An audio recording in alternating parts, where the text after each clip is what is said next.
যুগ্ম সাধারণ সম্পাদক আব্দুল হান্নান, পৌরবিএনপি সাংগঠনিক সম্পাদক এম এ আবু তাহের, ফজলুর রহমান ইতিমধ্যে আমাদের মাঝে উপস্থিত হয়েছেন। শিবগঞ্জ পৌর যুব দলের সভাপতি আবু শাহিন, সাধারণ সম্পাদক আব্দুল ইতিমধ্যে দ্বিতীয় রাউন্ডের খেলা, দ্বিতীয় হাতের খেলা শুরু হয়ে গেছে। ইতিমধ্যে আমাদের মাঝে উপস্থিত হয়েছে যুব দলের সভাপতি মাসুদুল মাসুম, সাধারণ সম্পাদক আলী রহমানি, শিক্ষক যুব দলের ছাত্র দলের সভাপতি সাধারণ সম্পাদক নির্মল। খেলা শুরু হয়ে গেছে, সবার নাম বলতে পারলাম না। এখন আপনাদের সামনে ধারণা করছেন উপজেলা বিএনপি সাধারণ সম্পাদক ধন্যবাদ। উপজেলা ছাত্র দলের সভাপতি আক্রমণে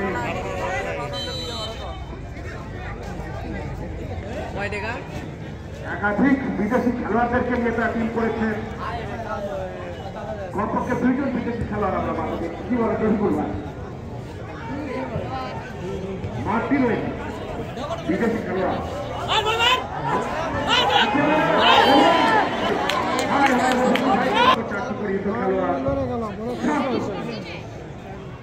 খেলার উদ্দেশ্যে বাড়িয়েছে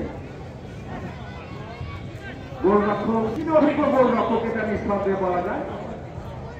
একটু হিসাব করে খেলতে হবে। বিদেশি খেলোয়াড় আজকে মাঠে নেমেছেন। গতকাল টুর্নামেন্ট পরিচালনা কমিটির আহ্বায়ক খালিদ হাসান আরমান তিনি মাঠকে খেলার উপযোগী করার জন্য পানি দিয়ে রেখেছিলেন এবং রোলারও করেছেন হালকা। বিশেষ করে আলামী, সাধারণ সম্পাদক সাকিব হাসান, পৌর যুব দলের সিনিয়র সহসভাপতি, আপনাকে দ্রুত সুযোগটা দান করি। আজকের আমার সুযোগ, তিনি মাঠ প্রস্তুত করে থাকেন প্রতিটি ম্যাচে শুরুর আগে। সাংবাদিক সম্পাদক পৌর যুব দলের এবং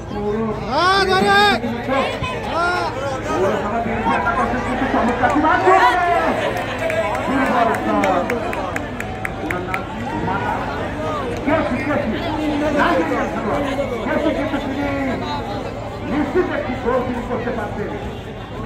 ফলাফল সমস্যা হয়ে গেছেন একেবারে অনেকটা এই যে টাইগার নাম কি এম বাপ্পের মধ্যে ঢুকে পড়েছিলেন। তিনি আর গোলরক্ষকরা কেউ ছিলেন না সেখানে। কিলিয়ান এম বাপ্পে ঢুকে পড়েছিলেন তিনি বিভৎস করার মতো।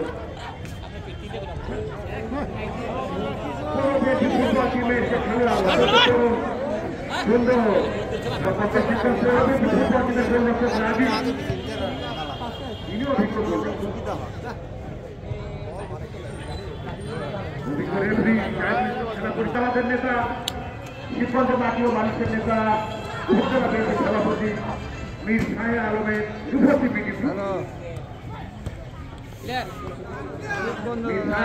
তিনি এই টুর্নামেন্টে শুভ উদ্বোধন করেছিলেন।